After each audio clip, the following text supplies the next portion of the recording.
Kaunti ya Nakuru nĩ ĩgũmĩirwo nĩ ngigĩ iria ciambĩrĩirie gũtonya mĩgũnda-inĩ ya andũ mwena wa Subukia kiumia kĩhĩtũku na gũtamba icigo-inĩ ciothe cia kaunti ĩno.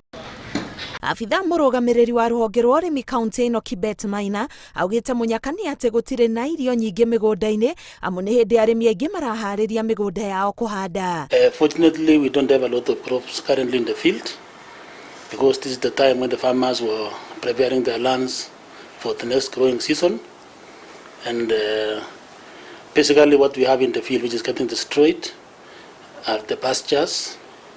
We also have the permanent crops like yesterday we saw the locust in the farms in Kuresoi North. Ona gũtuĩka rũhonge rwa ũrĩmi nĩ rũgeretie kũhuhĩra ndawa na macini marauga ũhũthĩri wa ndege waya kũritũha amu kũrĩ na cikaro nyingĩ cia andũ iria ikuhanĩrĩirie ikaritũhia mĩhang'o ya kũminjia ndawa kuma na igũrũ. Settlements in Nakuru County is quite big and there are no open areas where we can use the aerial spray except maybe when the locusts roost in mountains or in areas where there are no human population. But in most cases, we have these locusts where the human beings are.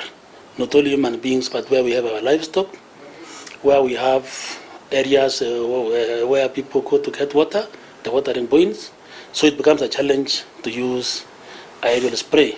Icigo cia Kuresoi, Subukia, Maunarok na Naivasha nĩcio igũmĩirwo makĩria.